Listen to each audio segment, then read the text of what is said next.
নামাজ পড়তে হবে ভাই। মেহেদী হাসান মিরাজ দৌড়ে চলে গেলেন। মিরাজের কণ্ঠে গুটি কয়েক শব্দ নিশ্চয়ই শুনেছেন, নামাজ পড়তে হবে ভাই। প্রেস কনফারেন্স শেষে দৌড়ে ছুটেছেন ড্রেসিং রুমের দিকে। সৃষ্টিকর্তার প্রতি ধন্যবাদ জ্ঞাপন বলি কিংবা তার প্রাত্যহিক যেই আবশ্যিক কাজ নামাজ আদায়, সেটি করার জন্যই তিনি প্রেস কনফারেন্স শেষে দৌড়ে ড্রেসিং রুমের দিকে ছুটে গিয়েছেন। তবে দিন জুড়ে বাংলাদেশের হয়ে তার যা কাজ ছিল, একজন অলরাউন্ডারের যা কাজ, ব্যাট হাতে বল হাতে দারুণ পারফর্ম করেছেন, রেকর্ড গড়েছেন। আগে যেটি আমরা দেখতাম সাকিব আল হাসান করতেন, সেঞ্চুরি হাঁকাতেন কিংবা ইনিংসে 5টা উইকেট তুলতেন, ক্যারিয়ারে 2বার সাকিব এমনটা করতে সক্ষম হয়েছেন।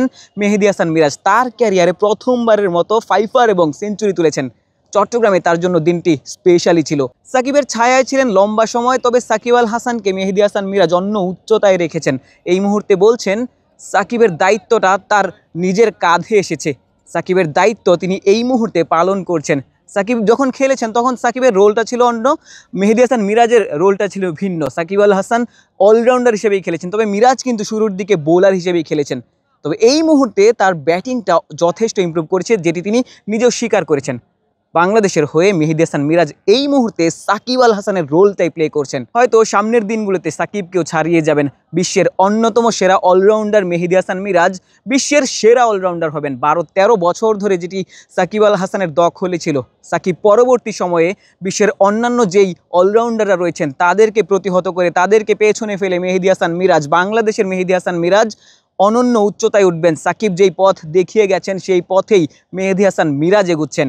দিন শেষে চট্টগ্রামে সবথেকে সুন্দরতম মুহূর্ত প্রেস কনফারেন্স শেষে মেহেদী হাসান মিরাজের ড্রেসিং রুমের দিকে ছুটে যাওয়া।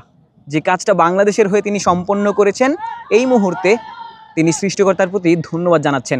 মেহেদী হাসান মিরাজকে বাংলাদেশি ভক্তরা ধন্যবাদ জানাতেই পারেন, কারণ জিম্বাবুয়ের বিপক্ষে প্রথম ম্যাচটা হেরে বাংলাদেশ ব্যাক ফুটেছিল। এই ম্যাচেও যখন 7টা উইকেট পড়ে গিয়েছিল গতকাল বিকেলে, সেই সময়টাতে আজকের দিনের সকালটাও কিন্তু বাংলাদেশের কেমন যাবে সেটা কিন্তু শঙ্কা ছিল প্রত্যেকটা ভক্তের মনেই। তবে মেহেদী হাসান মিরাজ সকল শঙ্কা উড়িয়ে দিয়েছেন। ভক্তরা মিরাজকে ধন্যবাদ জানাতেই পারেন। তবে মিরাজ কিন্তু ধন্যবাদ জানিয়েছেন অন্য 3 ক্রিকেটারকে, তানজিম সাকিব, তাইজুল ইসলাম কিংবা হাসান মাহমুদকে।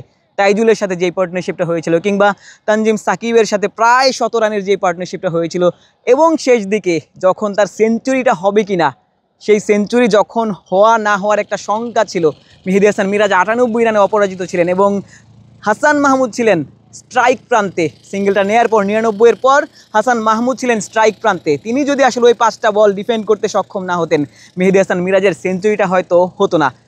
প্রেস কনফারেন্সে তিনি আসলে সেটি স্বীকারও করেছেন। চট্টগ্রামে মেহেদী হাসান মিরাজের ঘূর্ণিতে কিংবা তার ব্যাটে চড়েই বাংলাদেশ সহজ জয় পেল, সিরিজে সমতা আনতে সক্ষম হলো। চট্টগ্রাম থেকে আশিক সারোয়ার, নিউজ 24।